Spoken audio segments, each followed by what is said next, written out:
Magandang hapon po sa inyong lahat. Tinatanong po ako kanina kung may naintindihan akong Kapampangan. Ang una kong sinabi, mangan. Mangan, ano po. Classmate ko po si Among Ching Puertes. Hindi naman ako tinuruan nun ng magkapampangan. Ano po. Puro po kalokohan yun. Ano po.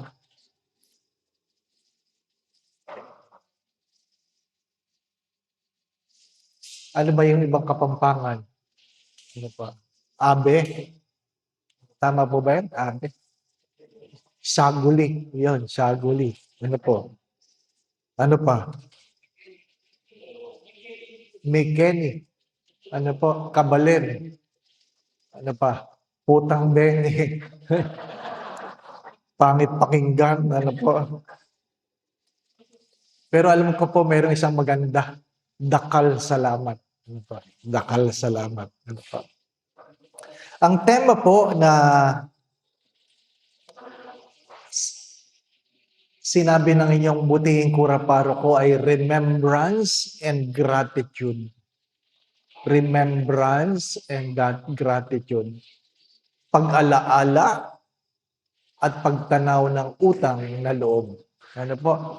Hindi lang po pasasalamat, kundi pagtanaw ng utang na loob. Pag-alaala, hindi lang paggunita. Paggunita kasi is to celebrate. But there are things we remember even though we do not celebrate. And it's good to understand that not only the good things we remember, even the bad things. Not only the happy moments, even the sad moments, we remember. What is important is the lesson that it brought to our lives. Kahit pangit ang karanasan, basta nagdulot ng aral, ay maganda po itong alalahanin. Ano po? At maganda pong pagtuunan ng pansin, kung hindi kayo marunong mag-alaala, wala kayong ipagpapasalamat. The moment we forget, then we have nothing to be grateful for. Noong linggo, ang pinag-usapan po natin sa Ebanghelyo ay ang pagkabulag. Ano po? Ang tema ng linggo ay ang pagkabulag. Hindi yung hindi ka nakakakita. Bulag ka kasi ayaw mong tingnan ang mga bagay na dapat mo makita. Bulag ka kahit ikaw ay may mata kasi ayaw mong tingnan. Namimili ka ng tinitingnan. At dahil ikaw ay namimili ng tinitingnan, madalas, kung hindi man minsan, ikaw ay nakakalimot magpasalamat. Ang kawalan ng pasasalamat ay nagdudulot ng kawalan ng utang na loob. At madalas ko po itong sinasabi na ang utang na loob ay hindi nababayaran. Ang utang na loob ay tinatanaw.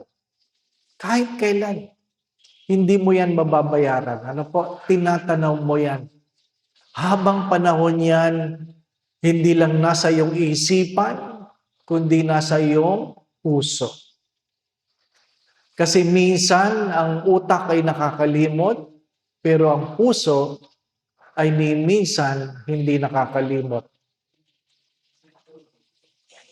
Mga minamahal na mga kapatid, ibig ko po kayong anyayahan sa hapong ito. Ano yung mga bagay-bagay na dapat nating intindihin tungkol sa pag-alaala at ano ang hamon na dinudulot nito sa buhay natin bilang mananampalataya? Unang-una po, ang pundasyon ng tunay na galak ng tunay na saya ay ang kakanyahang magpasalamat. Ang pundasyon, sa madalit sabi, kung kayo po ay hindi marunong magpasalamat, malungkot ang buhay ninyo. I always say this, the secret of a happy life is a grateful spirit. Ang sekreto ng masayang buhay ay ang mapagpasalamat na puso.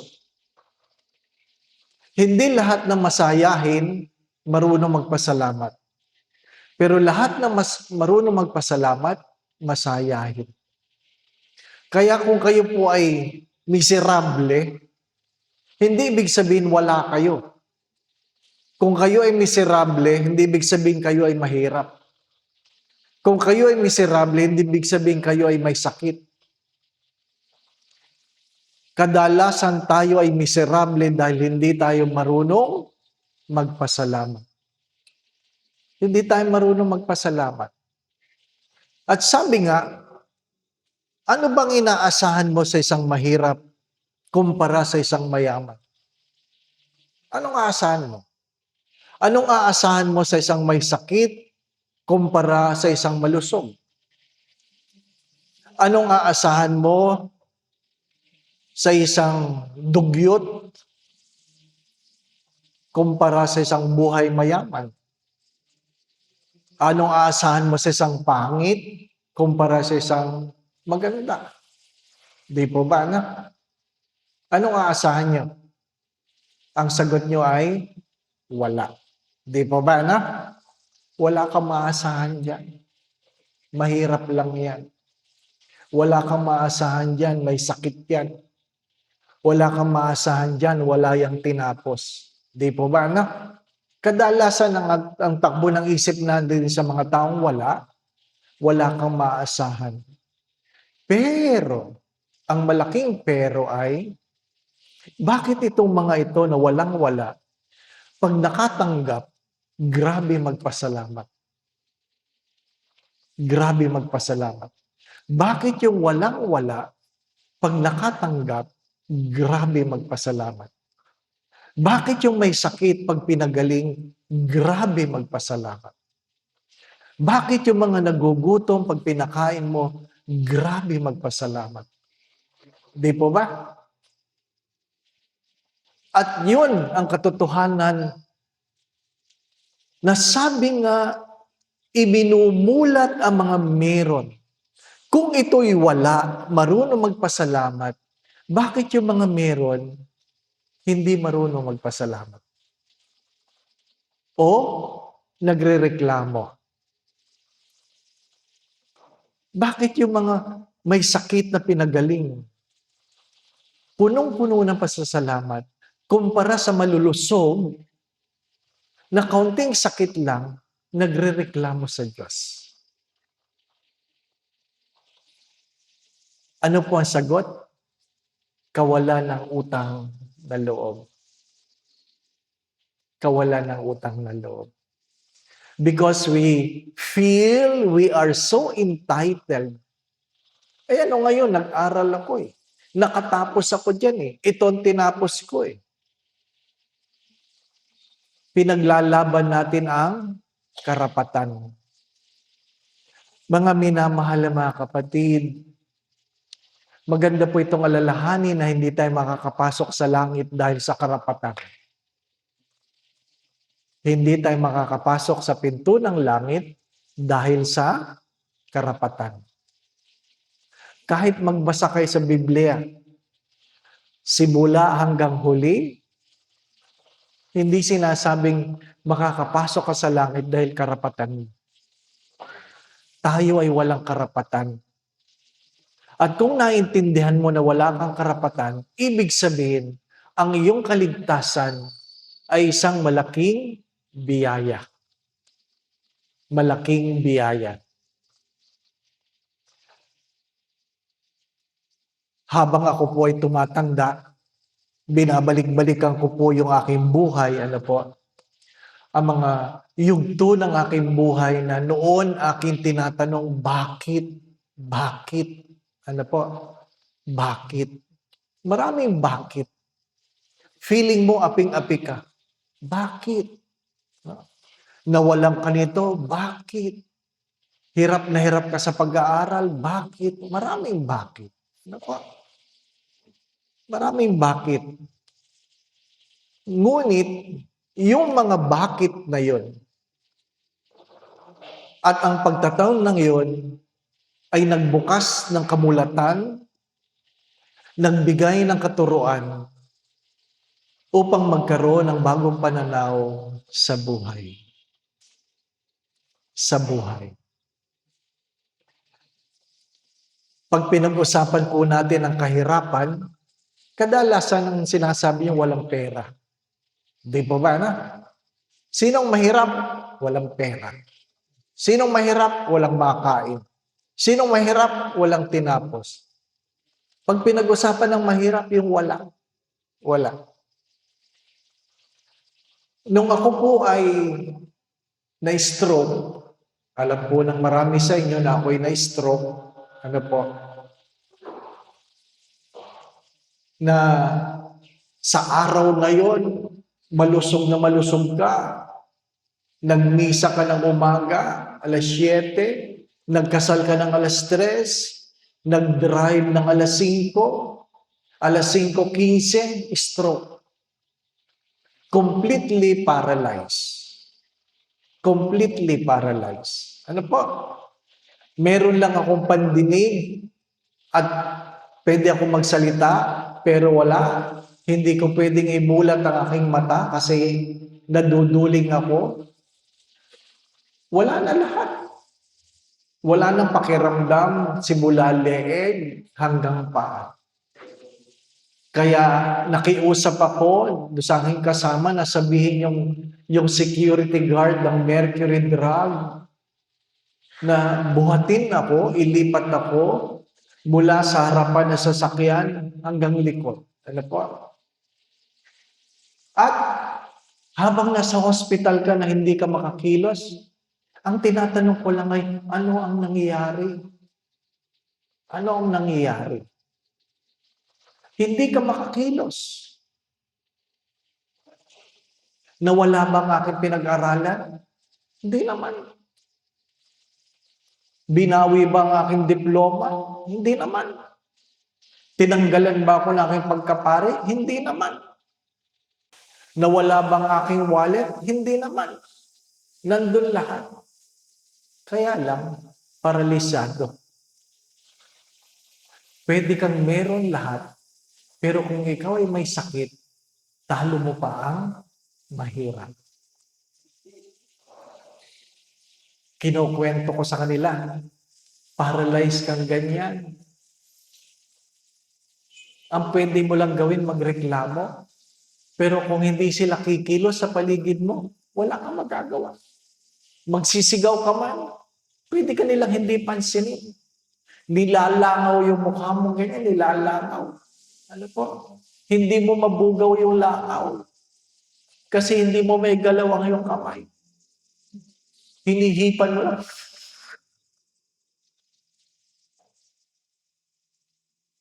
Ano ibig ko sabihin? You can have everything what you have.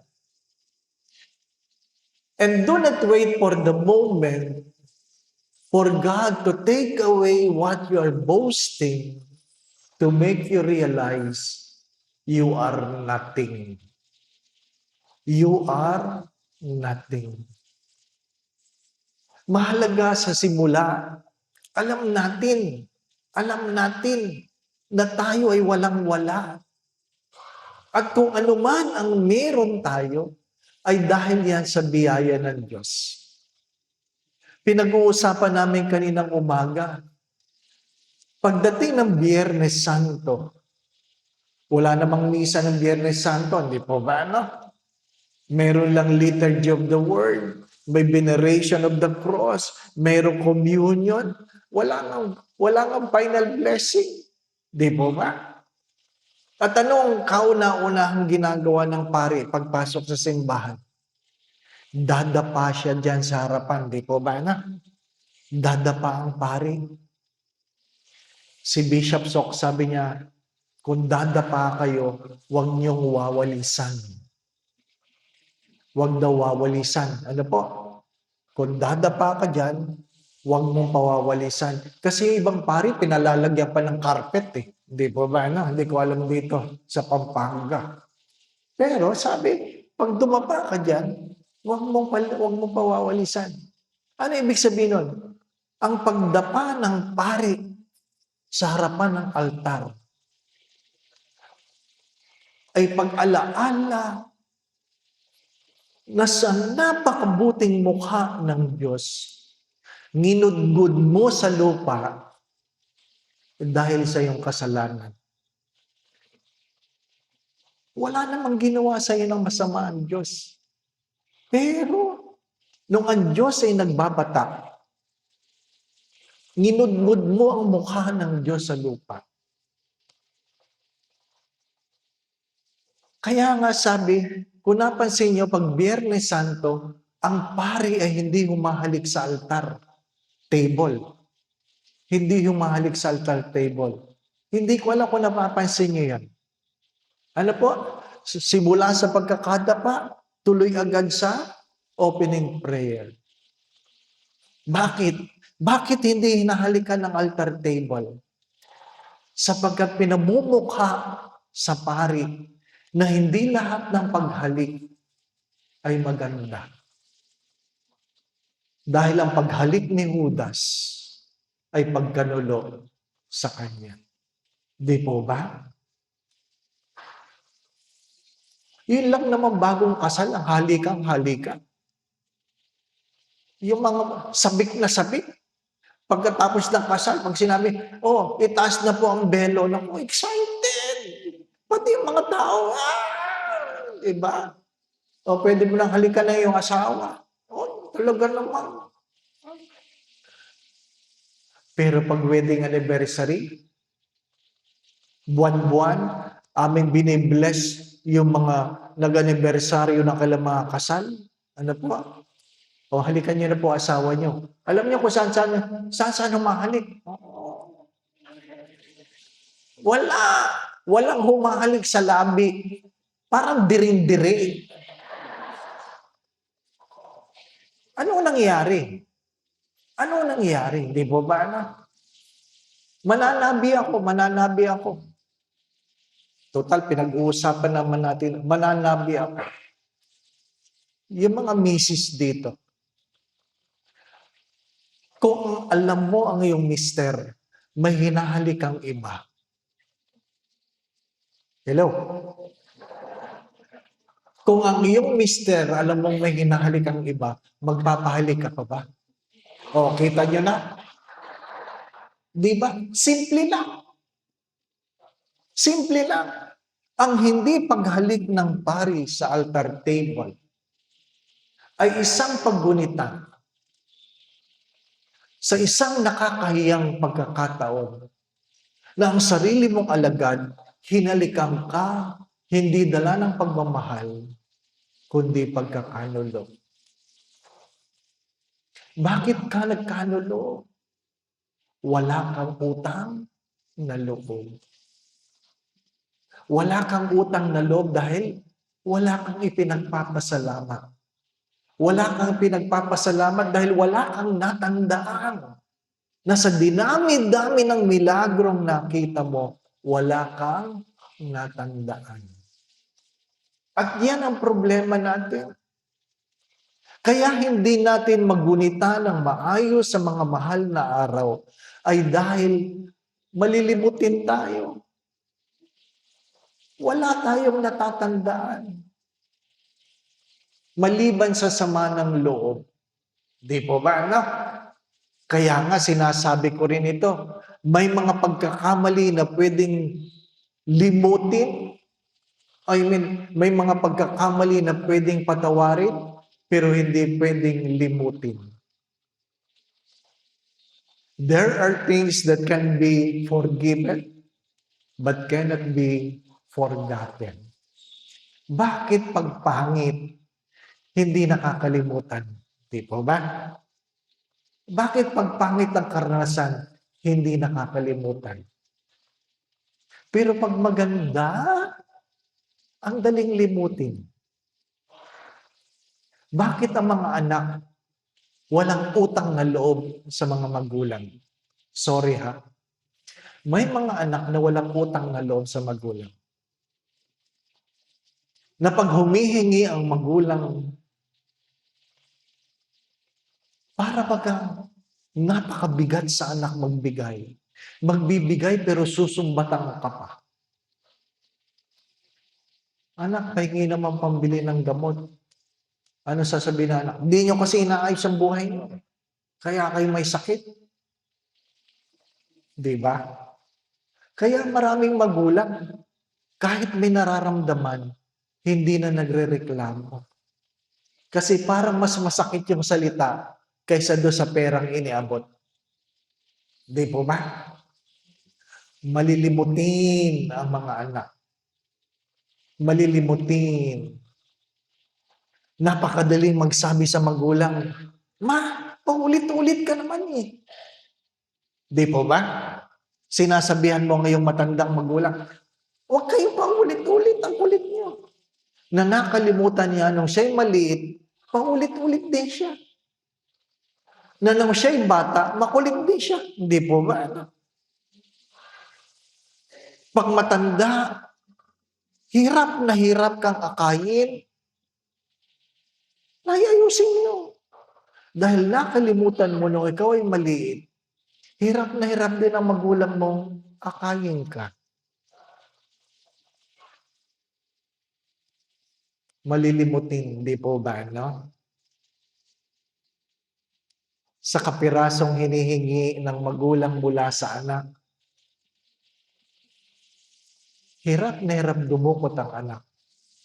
Na nakalimutan ng anak na nung siya'y pinag-aaral, nagtipid ba ang magulang? Nagsabi ba ang magulang na hirap na hirap? Ang sagot ay, hindi. Mahalaga na tayo ay hindi nakakalimot.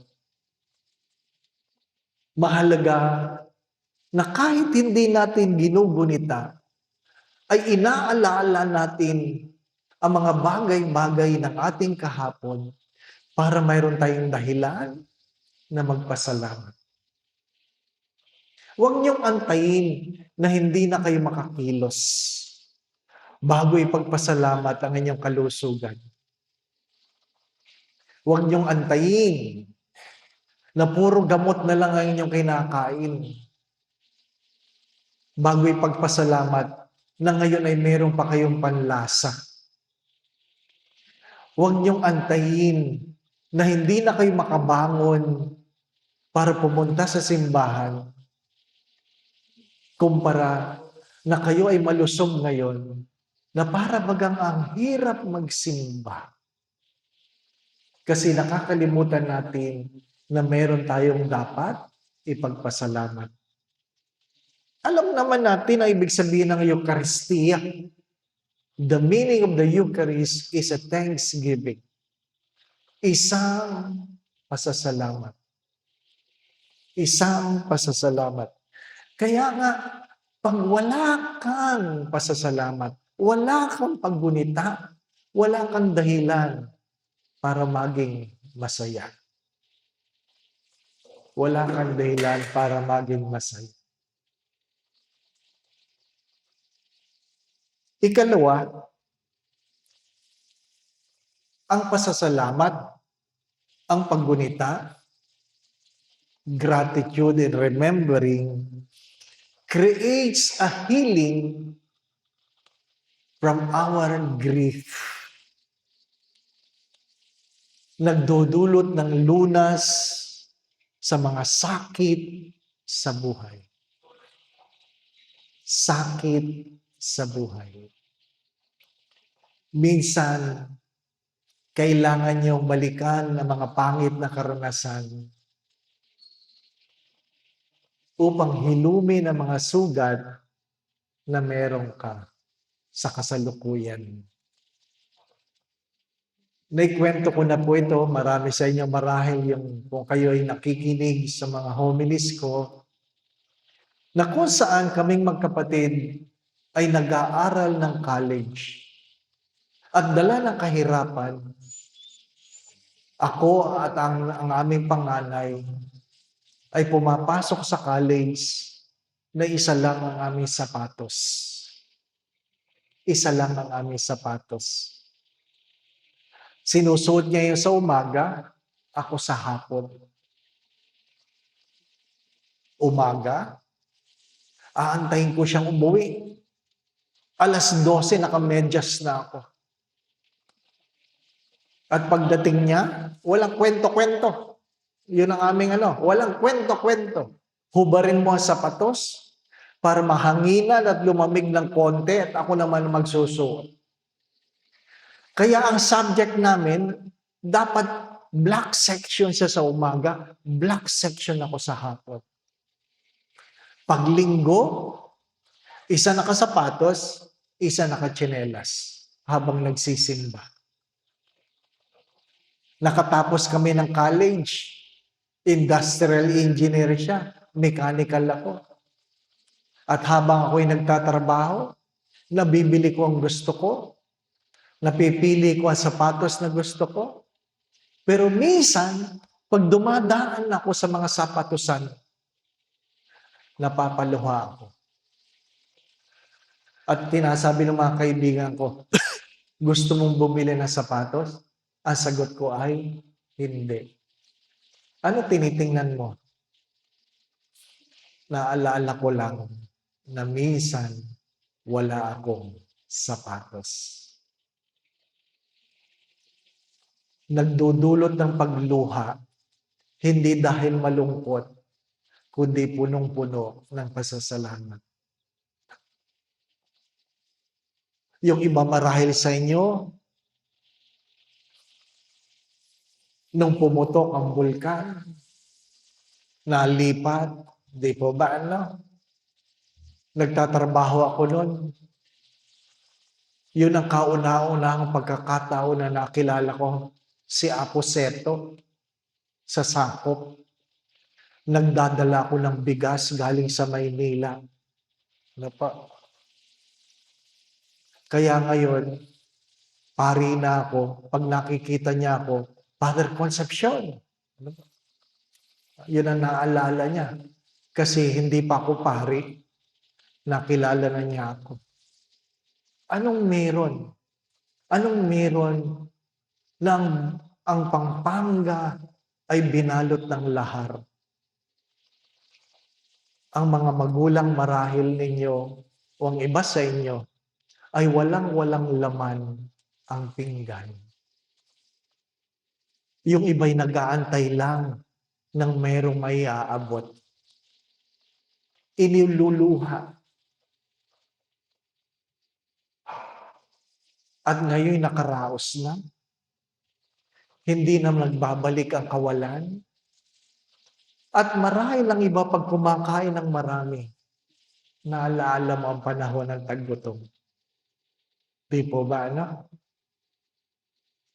Masaya ba yun? Hindi. Malungkot yun. Nakakatakot yun. Hindi mo alam kung meron ka pa para sa bukas. Pero bakit mo inaalaala? Kasi nagdulot yun ng aral. Ang mahalaga, nagdulot na aral. Kaya, pag mayroong masayang-masaya, tinatanong ko, anong natutunan mo? Pag mayroong umiiyak, tinatanong ko, anong natutunan mo? Ang mahalaga, mayroong kang natututunan. Sapagkat pag wala kang natututunan, malilimutan mo yan. Malilimutan mo. Ako nagpaaral sa isa sa aming pamangkin. At sabi nga, ang higpit ko daw. At nung nalaman niya na nung kami nag-aaral, isa lang aming sapatos, umiyak siya. At sabi niya, sorry po, Tito. Sorry po. Hindi ko alam na iyon ang iyong karanasan. Ang ating karanasan ang humuhubog sa ating mga pagkatao. Kaya nga, may kanya-kanya tayong ugali. Dahil hinuhubog tayo ng ating karanasan.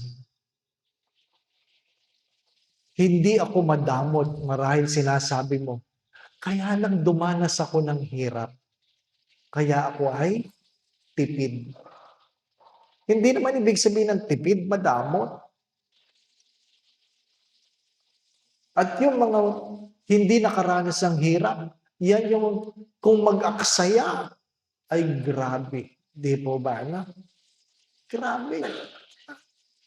Mga minamahal, mga kapatid, maraming mga sugat sa buhay na hinihilom kung atin lamang binabalik tanaw ang ating mga kahapon. Kaya mahalaga sa mga magulang, nagkukwento sa mga anak na kanilang hirap. Kasi akala ng mga anak, ganun kadali ang buhay. Palagi ko yan sinasabi sa akin mga misa, mga anak, ang dami ng problema ng iyong mga magulang. Huwag mo nang dagdagan. Matitibay lang ang dibdib. Hindi mo lang alam na ang iyong ama ay lihim na lumuluha minsan. Itinatago ang mga luha dahil takot sila na sabihan na sila ay mahina. Kaya kahit gaano kalaki ang problema, nakangiti. Di po ba? Ano? Nakangiti. Ayaw ilabas ang saloobin kasi baka sabihin ay mahina. Di po ba? Ano? Well, alam ng Diyos. Kaya nga sabi nila sa isang aklat na binasa ko noon, pag ikaw daw ay umakyat sa langit, isa daw sa hahanapin sa iyo ni San Pedro ay ang mga sugat sa iyong mga palad. Tatanungin ka daw, show me your nail marks. Show me your nail marks. Ipakita mo sa akin ang mga sugat ng iyong palad. Sapagkat kalunos-lunos ang mga palad na makinis dahil hindi naglingkod. Hindi naglingkod. Kaya nga, parang pag-wedding anniversary, pinapahawak ang kulay sa lalaki, yung palad ng ilang misis. At sasabihin ko, naalala mo ba nung unang hawakan mo yan, ang kinis, ang lambot. Ngayon, ang kapal na. Di po ba? No? Ha? Bakit? Nagtrabaho eh. Di ba? Naglaba. Naglinis ng bahay. Yan ang kanyang napala nang ikaw ay kanyang pinakasalan. Di po ba? No? Totoo naman, di po ba? Ang mas malungkot na kwento, mas makinis ang palad ni Mister kumpara kay Mrs. Yun ang nakakatakot, di po ba? Ano? Ganon talaga. Ang ating mga pag-oo, may kaakibat na responsibilidad. Pero ito po ang aking sinasabi. Kahit gaano kapangit ang karanasan, pag iyon ang natatawanan, you're able to laugh at it, it means you're already healed from it. Ano mang kapangit ng karanasan, pag inyo nang natatawanan, ibig sabihin, naghilom na ang sugat. Di po ba na? Pero pag inaalala niyo at lumuluha pa kayo, ay, nakakulong pa kayo sa pangit na karanasan. Nakakulong pa kayo sa pangit na karanasan. Ayaw mo, wag na nga natin pag-usapan yan. Di ba na? Bakit? Nasasaktan ka pa eh. Nasasaktan ka pa. Hindi. Pag-usapan mo para mahilom. Sapagkat kahit anong sugat, pag gumaling, talagang merong peklat. Di po ba, anak? Ano mang sugat, pag gumaling, may peklat. Noong ako ay nasaksak dahil na-hold up ako noong 1982. Ano pa? 1981. Nasaksak ako. Pag kinakapa ko yung peklat, hindi ko makalimutan. Alam ko, saksak yan. Pero, hindi lang ko naiwan doon sa ako'y na-hold up. Pinapaalala sa akin kung gaano kabuti ang Diyos sa mga panahon na ako'y hindi nagsisimba. Kailan mo naiintindihan ang pagmamahal? Kapag hindi ka karapat-dapat. Kailan mo naiintindihan ang pagmamahal? Kapag alam mong hindi ka karapat-dapat. Pero pag alam mong ikaw ay mabuti at ikaw ay minamahal, ano sagot mo? Dapat lang. Di ba ba, anak? Ano sagot natin? Dapat lang. Uy, love na love ka ng mister mo. Dapat lang. Di ba, anak? Kasi mabuti ka eh. Di ba? Pero pag ikaw yung nagwala at minahal ka pa rin, alam mo, punong-puno ng kababaang loob, pagsisisi, kahit pinatawad na, merong pasasalamat. Di po ba, anak? Kaya nga mga bata ngayon, pag binigyan mo, pag binigyan mo mga bata, hindi nagpapasalamat. Ang sinasabi ng bata, ito lang. Di ba? Ito lang. Mga minamahal na mga kapatid. Kaya nga, hindi ko po alam dito sa Pampanga. Yung mga bata, pagdating ng Pasko, ang laman ng isip, pera. Pera. Pagdating ng Pasko, nandun lahat sila sa labas ng simbahan. Akala mo yung mga tanod. Akala mo, nagpapatras ng sasakyan, hindi naman marunong. Pito lang ng pito yon. Ano pa? Para lang masabi na sila ay may ginagawa. Ano pa? Kaingay. Sinasabi niya, tumigil nga ka dyan. Hindi naman kayo marunong magano.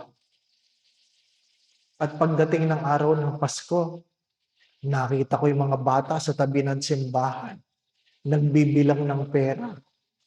Sabi ko sa kanila, ano, kumusta? Sabi ng isang bata, mahina, Father, mahina. Ang Pasko ay hindi na tungkol kay Kristo, tungkol na sa negosyo. Di ba, no? Pero ano sabi ko, pag tumaba ka sa panahon ng Pasko, naintindihan ko. Pero pag tumaba ka sa panahon ng Kwaresma, may problema ka. Oo. Pag tumaba ka sa panahon ng Pasko, normal yun kasi ang daming party. Ang daming kainan, di po ba? No? Hindi ko lang alam dito sa Pampanga kasi kararating ko lang, pinakain kagad ako. Dinahandahan ko lang, baka makalimutan ko sasabihin ko.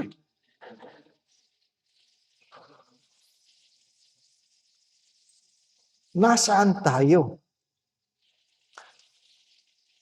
At dahil alam natin na tayo ay pinagpala, hindi lang tayo naiiwan sa salamat po. Nagdadala ito sa atin sa isang pagkilos. Actionable gratitude. Actionable gratitude.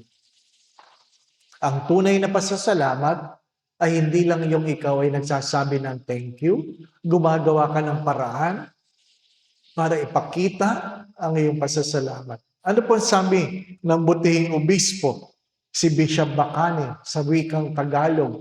Dinefine niya ang grace. Sabi niya, ang biyaya ay isang regalo na kung saan pag merong hiningi sa iyo ang Diyos, hindi ka makatanggi. Grace is a gift where when the giver asks you for something, you can no longer refuse. Bakit? Punong-puno ka ng utang na loob. Di po ba, no? Grace is enjoying the gifts we do not deserve. Mercy is sparing ourselves from the punishment we deserve. Ang biyaya ay sabi nga, tinatanggap mo kahit hindi ka karapat-dapat. Ang habag ay ipinagkakait sa iyo kaparasahang ikaw ay karapat-dapat. Hindi lang tayo nakakatanggap ng biyaya, kinahahabagan tayo. At yun ang ginugunita natin sa mga panahon ng mga mahal na araw.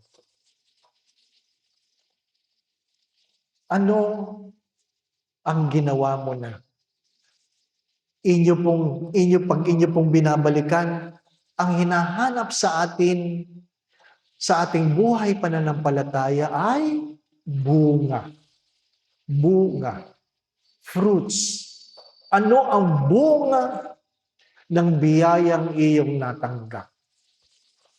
Kaya nga kung naalala po ninyo, minsan si Jesus, tiningnan ang punong igos at walang bunga. Ano sabi niya? Tagpasin.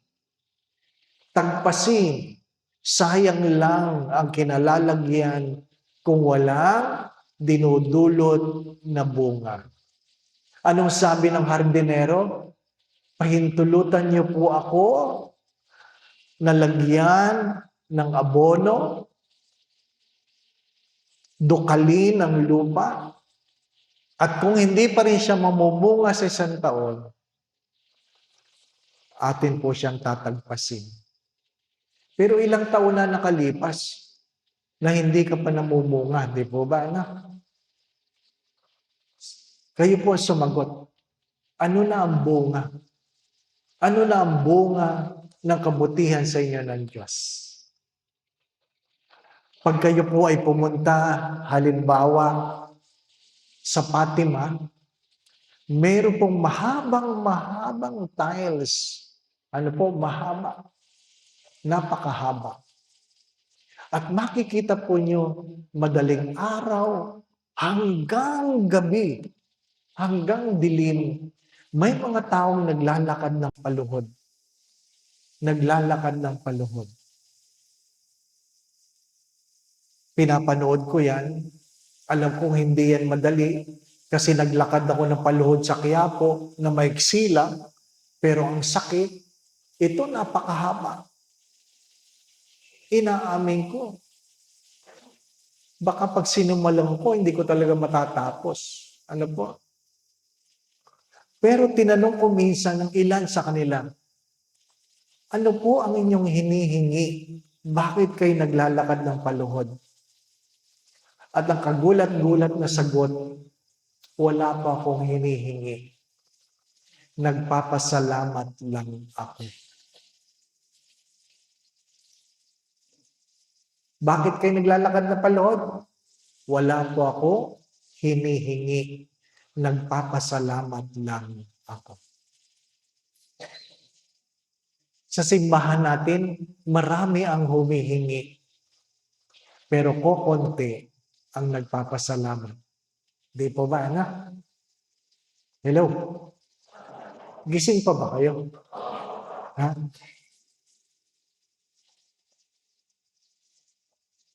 Yan ang katotohanan. Pag merong hihingin, madalas. Pero pag natanggap na, wala na. Wala na. Maganda sana na ang simbahan natin ay puno ng mga taong mayroong pinagpapasalamat kaysa mayroong hinihingi. Di po ba, anak?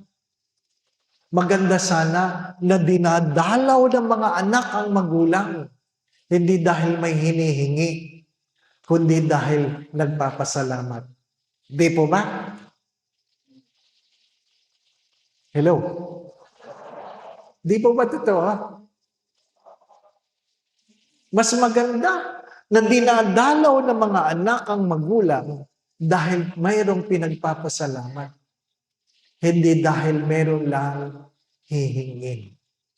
Kasi ang malungkot na kwento ay may mga anak na nagbibigay hindi dahil nagmamahal, kundi dahil nagtataboy. Ano ibig ko sabihin? Maraming mga anak na mararamot. Sorry for the words. Madamot.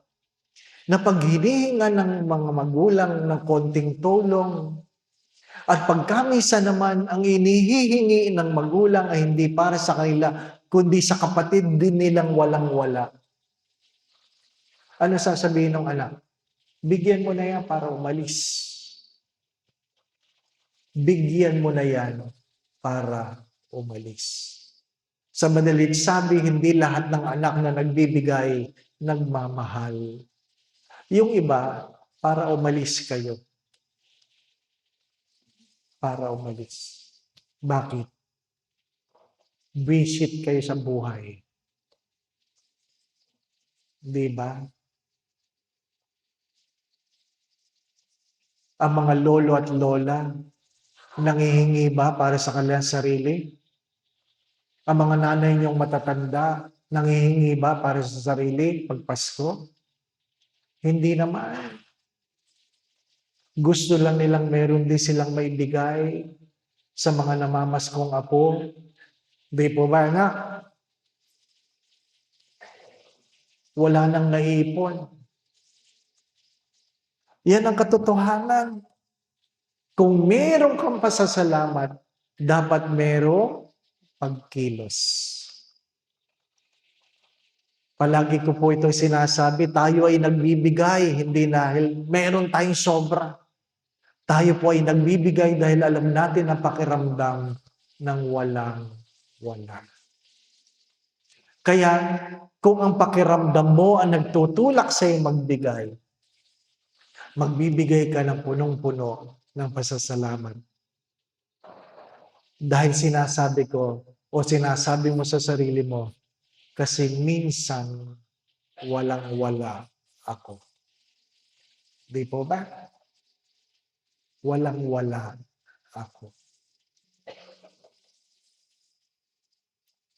Pang-apat, to remember and to be grateful is to be able to find goodness even in difficult days, setting time to intentionally remember blessing can foster a more positive mindset and greater awareness of goodness.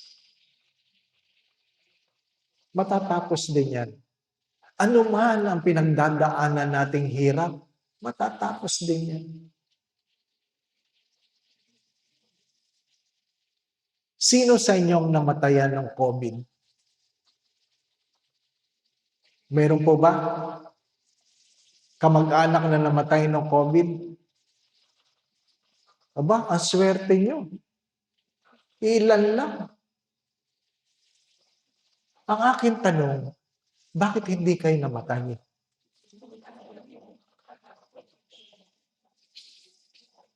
Tinanong niyo ba yon? Hello? Magandang tanong yon. Bakit hindi kayo namatay ng COVID? Tumigil kayo. Yung sagot na, may gagawin pa kami. Bakit? Yung mga namatay, wala nang gagawin? Di po ba, ano? Seriously, bakit hindi kayo namatay ng COVID? Huwag niyo sasabihin sa akin, mas mabuti kayo. Di po ba? Ang pangalawang tanong ay, nagdulot ba ito ng pasasalamat? Nagdulot ba ito ng pasasalamat? Ang aming kapatid, ang aming nanay, nagka-COVID, ano po? Siyempre, kinabahan kami. Hindi namin alam na pagpapasok sa ospital, lalabas pa ba yan ng tao? O baka abo na, di po ba? Ano? Hindi naman, hindi naman binawian ng buhay.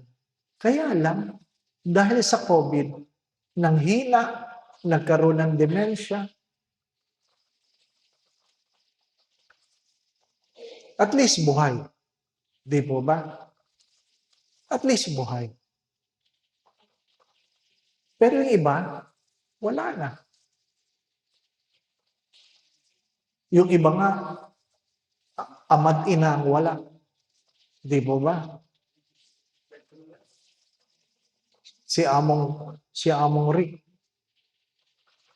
magulang. Di ba? Ang meron ka na lang ay picture. Pagluha na lang ang meron. Pero hindi yun ang dahilan para siya'y tumigil sa paglilingkod. Ang dami niyong dapat ipagpasalamat. Kaya ang dami niyong dapat gawin. Yan ang problema.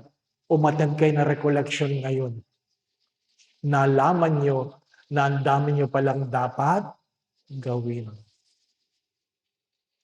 Kasi ang dami niyong dapat ipagpasalamat. Di po ba, anak?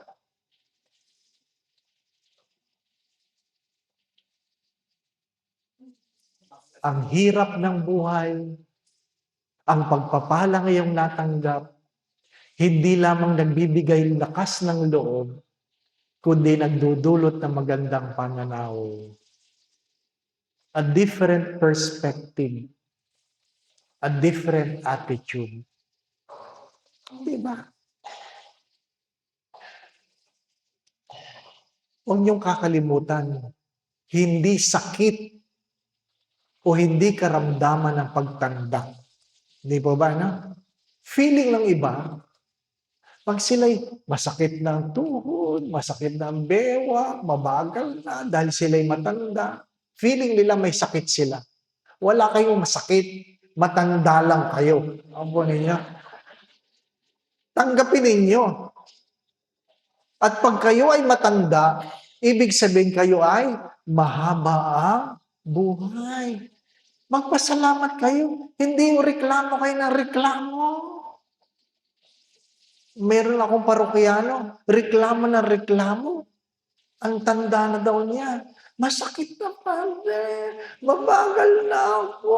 Mahina na ang tenga ko. Malabo na ang mata ko. Ang dami ko ng gamot. Kaya ako late sa misa. Ay, hindi naman dahilan yun. Porque matanda kayo, late kayo sa misa. Tanghali lang talaga kayong nagising, di po ba? Ano? Nakalimutan yung mabagal na lang talaga kayo. Kasi kung kayo ay tatawid nung kayo ay malusog pa, doon sa kabilang kalsada papunta dito, baka 1 minuto lang nandito na kayo. Pero, di po ba? Ano? Pero kung kayo 85 na, abay, baka 15 minutos, 30 minutos pa kayo bago makarating dito sa harapan. Di po ba? Ano? Hindi yung sakit. Matanda lang talaga kayo. Father, sabi ko sa kanya, nanay, ang dami niyong reklamo. Dapat nga, patay na kayo eh.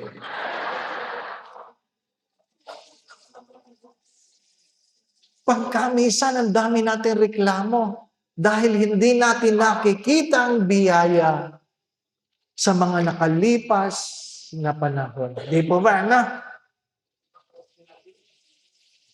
Nakakalimutan natin eh. Nakakalimutan natin. Kanina, ang daming nagpapapicture. Hindi ko maintindihan kung bakit. Hindi po ba? Papicture na papicture. Bakit ba? Hindi po ba? Ano? Ha? Gusto ko itanong, nagpapapicture ba kayo sa kura paroko ninyo? Oh.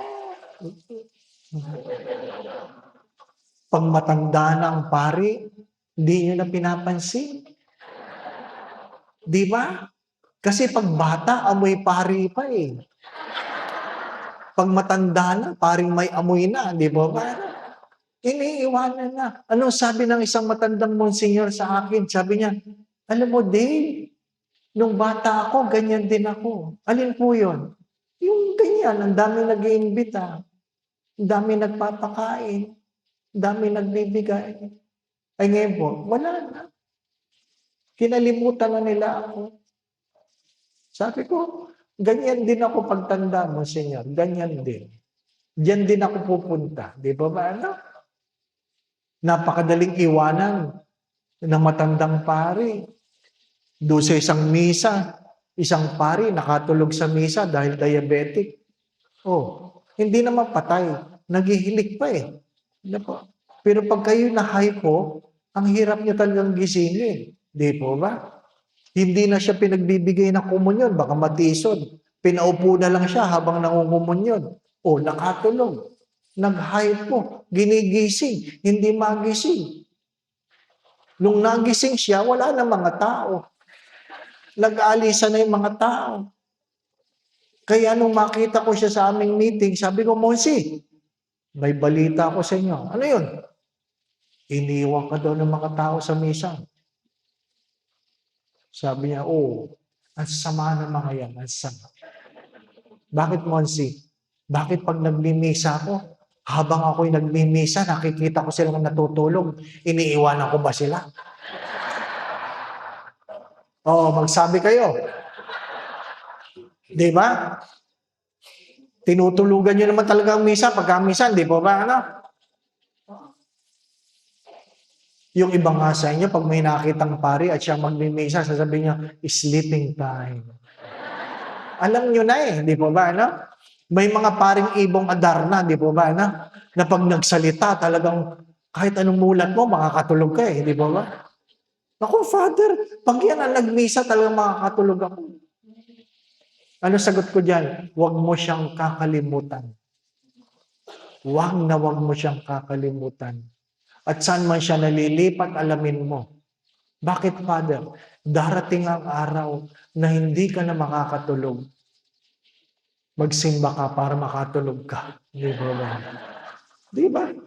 Lahat may dahilan. Lahat may dahilan. Imagine nyo na lang. Di ba? Ano? Natutulog yung nagsisimba. Natutulog yung nagmimisa. Di ba? Totoo naman yun. Yung iba talaga, sa misa lang natutulog eh. Unang pagbasa, unang pagtulog. Ikalawang pagbasa, pangalawang pagtulog. Di ba ba? Humilia, mahaba-haba ang pagtulog. Kaya pag nagising siya, tapos lang, tapos na. Parang masama ang loob, maiksi ang homily, no? Bitin, di ba? Yung iba, bigla na lang tumatayong ganyan kasi akala niya, pinatatayo na, di ba? Nag-homily pa si Father, biglang tumayo. Ano pong kailangan ninyo? Wala pa. Nalimpungatan, di ba ba? Wala. Kasi ang mga misa, pagkamisan, obligasyon, hindi pasasalamat. Di po ba? Minsan, ang mga misa ay obligasyon, hindi pasasalamat. Kung marunong tayong tumanaw ng utang na loob sa Diyos, sikip palagi ang simbahang ito. Bakit maluwag? Maraming nakakalimot, magpasalamat. Yun lang yun. Bakit hindi kayo dinadalo sa bahay ng inyong mga anak? Nakalimot, magpasalamat. Bakit hindi nagbibigay? Nakalimot, magpasalamat. Bakit hindi tumutulong? Nakalimot, magpasalamat. Di po ba? Ganun lang yun. Mga minamahal na mga kapatid, when we are so entitled, we find it difficult to look for reasons to be grateful. To be grateful. And number 5, to remember and to be grateful is to be able to make sacrifices in honor of the person. Bakit ka nagtitiis? Bakit ka nagsasakripisyo? Kasi minsan, yun na lang ang pwede mong gawin para ipakita ang iyong pasasalamat. Wala po akong maibigay, maglilingkod na lang ako. Wala po akong maibigay, tutulong na lang ako. Merong isang lalaki noon sa Quezon City, sa isang parokya na aking pinaglilingkuran, na nag-isip na magbigti sa hindi inaasahang pagkakataon. Umupo siya sa isang misa ko at sa biyaya ng Diyos, binago ang kanyang pananaw. At dahil doon, tumanaw siya ng utang na loob. Tumanaw siya ng utang na loob. At sabi niya sa akin, Father, hindi ako taga rito. Hindi ako mayaman. Pwede bang pahintulutan niyo ako na paminsan-minsan ako ang mag-map sa simbahan? Sabi ko, bakit kayo magmamap? Wala ho kasi ako may bibigay.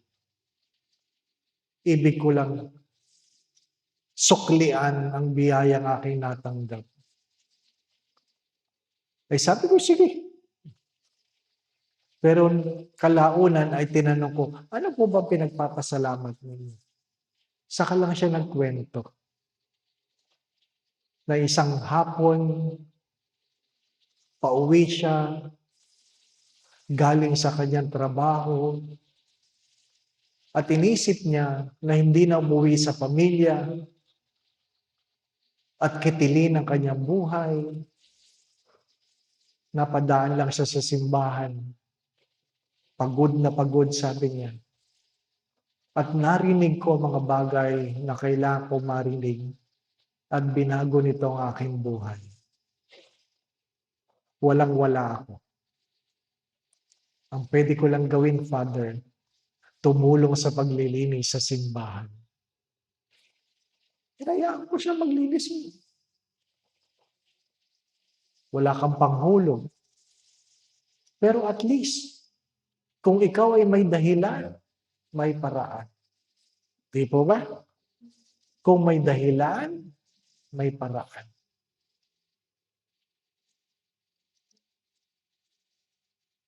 Kung ang anak ay may dahilan, gagawa at gagawa ng paraan yan na dumalaw, magbigay, tumulong, magmahal.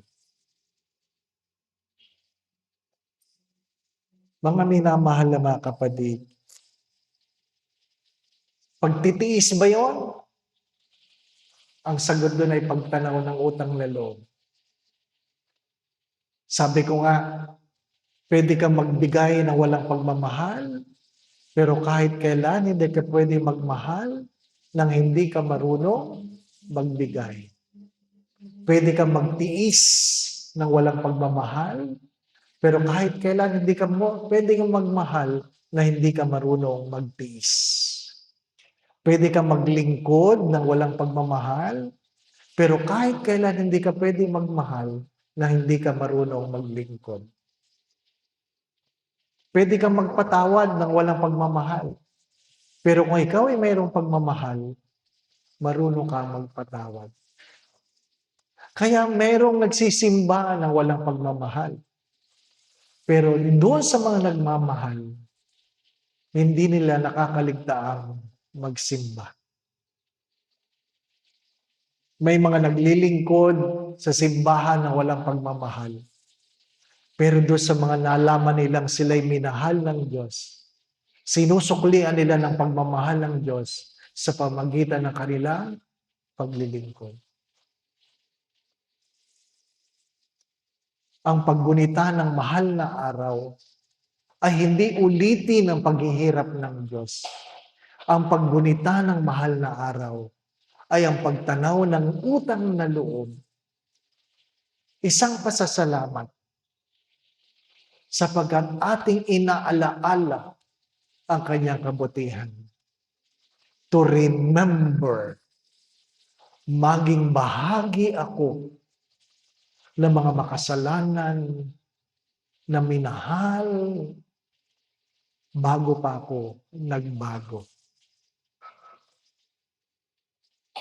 Hanggang kailan? Habang may buhay. Di po ba? No? Habang may buhay. At sabi nga,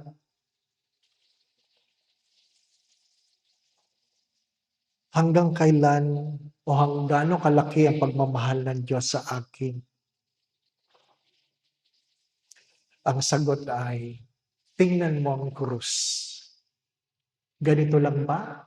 Ganito lang ba? Hindi. Idinipa. Ang dipa na yan, ang panukatan ng pagmamahal sa iyo ng Diyos. Hindi ibig sabihin ikaw ay naghihirap, hindi ka minamahal. Hindi ibig sabihin ikaw ay nagugutom, hindi ka minamahal. Hindi ibig sabihin ikaw ay may sakit, hindi ka minamahal. Sapagkat minsan ang mga yan ay bahagi ng buhay upang maalaala mo na ikaw ay patuloy na minamahal. Minsan binabasa ko ang buhay ni Padre Pio ng Pietrelcina. Siya po ang aming secondary patron. Siya po ang aking, sabi nga ay nagbigay ng pag-asa nung ako'y may stroke. Paulit-ulit lang ang panalangin, stay with me, Lord, for I am weak. Stay with me, Lord. At nung binabasa ko ang kanyang buhay sa mga huling araw, sa kanyang karamdaman, siya ay binabantayan ng dalawa niyang kapatid at mayroong langaw na dapo ng dapo sa kanya. Binubugaw nung kanyang kasamang mga kaputsino. At sabi ni Padre Pio, leave me with my fly. Leave me with my fly. Kasi ayaw nating nilalangaw tayo, di po ba? No? Ayaw natin. Pinagninilayan ko yun kasi nung ako'y na-stroke, iba talagang pakiramdam nang ikaw ay nilalangaw eh. Ano po? And I pray and I ask Padre Pio, grant me the patience to understand the discomfort in this broken world. Mali yung aking panalangin. Dininig. Kaya minsan nagmimisa ka, nilalangaw ako. Sabi ko, ano ba na po nilalangaw? Nag-homily ka, nilalangaw ka. Ano po? Natatawa na lang ako. Ano? Natatawa na lang ako. Dahil minsan, mapagbiro ang Diyos. Ikaw naman, di ko mabiro. Di ba ba? Huwag kang iyak ng iyak. Minsan, biniro ka lang. Di ba? Minsan, mapagbiro ang Diyos. Sabi nga ni Teresa ng Avila, ganyan talaga mga kaibigan ko. Minsan, binibiro ko. Ano sabi ni Teresa ng Avila? Yung mga kaaway ko naman ang biruin mo. Talagang ako lang. Di ba ba? Kasi minsan, ang pagbibiro ng Diyos masakit. Diba? My dear friends, my brothers and sisters, maiksi lang ang buhay. Hindi naman kailangang mahaba ang pagninilay, di po ba? No? Kasi tinitingnan ko ang oras. Alas 6:17 na. Sobra na ako sa isang oras. Di po ba? No? Diyan lang kayo. Sa Manila pa ako. Sana maliwanag po kung bakit mahalaga na tayo ay nag-ala-ala, inaala-ala natin. We try to remember. Because without remembering, there is no gratitude. Sometimes we celebrate. It is not always. As long as you remember. Do not forget this. The secret of a happy life is a grateful spirit. Not all happy people are grateful people, but all grateful people are happy people. They are grateful because they know how to remember. Amen. Magandang gabi po sa inyo.